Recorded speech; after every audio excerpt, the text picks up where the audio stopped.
से अब जनरेट हो जाएगा। जनरेट हो जाएगा तो हम इसको अब जो रेडिएट करने का काम कौन करेगा, हमारे जो एंटीनाज हैं। एंटीना को हम लोग इस तरीके से वहाँ पे लगाते हैं ताकि सभी दिशाएं हमारा कवर हो। तो कहीं पर भी आप लोग देखेंगे किसी भी टावर पर जो माउंट हुआ रहेगा उसमें 3 ही एंटीना होते हैं। एक जो एंटीना है हम लोग सेक्टर के हिसाब से बोलते हैं। पहला सेक्टर जो होता है उसको 0 डिग्री से 120 डिग्री के बीच में लगाया जाता है, उसको हम लोग बोलते हैं अल्फा सेक्टर। और दूसरा जो लगाते हैं वो है 120 से लेकर के 240 डिग्री के बीच में, तो उसको बोलते हैं बीटा सेक्टर। और तीसरा जो लगता है 240 से 0 के बीच में, वो गामा सेक्टर होता है। तो अब लगाने के लिए हम क्या करेंगे, यहाँ जो एंटीना है, यहाँ पास में एंटीना का कोड दिया हुआ है। तो इस तरीके से मैं क्या करूँगा, ये जो कनेक्टिंग केबल्स है इसकी वजह से इसके सहायता से हम इसको लगा देंगे। ठीक है, तो अब क्या हुआ कि यहाँ पास में 1 2 3 4 5 6 है, अलग अलग कंपनीज अलग अलग तरीके की बनाती है। ठीक है, तो हाँ वही चीज़ मैं बता रहा था कि वर्ल्ड वाइड जो है 5-6 कंपनियाँ ऐसी है जो इन डिवाइसेस को बनाती है।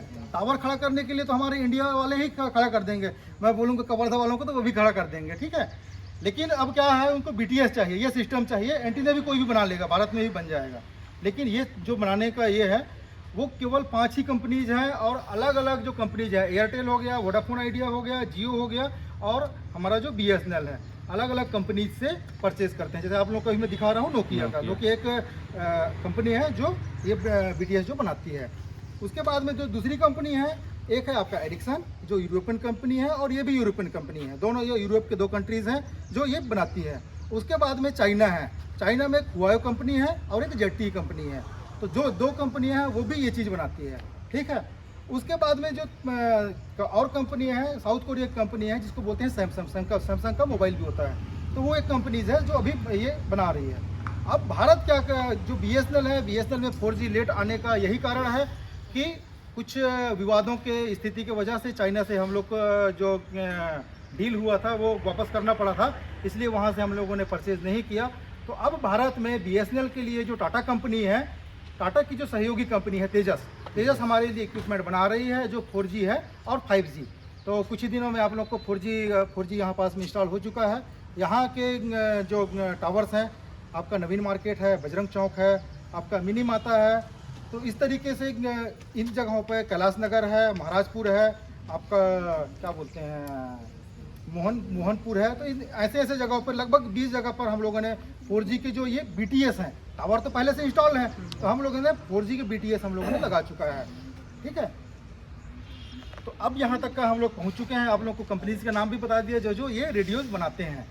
अब यहाँ हम लोग पहुँचे, अब क्या करेगा ये जो एंटीना है, एंटीना क्या करेगा, आपके मोबाइल में क्या करेगा, सिग्नल को रेडिएट करेगा। लेकिन अब आपको जो सिम रहेगा यदि BSNL का है तभी आपको ये जो सिग्नल है वो आपको मिलेगा, वो अलग बात है, वो टेक्निकल इसमें नहीं जाएंगे। तो अब ये जो लगा होता है अल्फा बीटा और गामा 3 जो एंटीनाज हैं, अब ये क्या करेगा, रेडिएट करेगा, आप लोग को मोबाइल में आपको सिग्नल मिलेगा। अब इसमें क्या होता है कि जो एंटीना है उसको झुकाने के लिए यदि ऐसा है सीधा तो क्या करेगा, वो आगे ट्रेवल कर जाएगा, हमारा जो सिग्नल्स हैं ज़्यादा दूर तक जाएगा। तो हमें कभी झुकाना पड़ता है। तो झुकाने के लिए 2 तरीके के इसमें वो दिया रहता है, सेटिंग दिया रहता है। एक होता है मैकेनिकल, जैसे हम इसको घुमा करके ऊपर नीचे से कर लेंगे तो वो हो गया मैकेनिकल टिल्ट हो गया, 2 डिग्री 4 डिग्री 6 डिग्री 8 डिग्री, इस तरीके से 2 का गैप रहता है। और उसके बाद में एक इलेक्ट्रिकल टिल्ट रहता है। इलेक्ट्रिकल टिल्ट के लिए इसमें रहता है, इसमें 0 2 और 4 ऐसा करके बना हुआ है, जैसे आप लोग को दिख रहा होगा यहाँ पे। ठीक है, यहाँ पे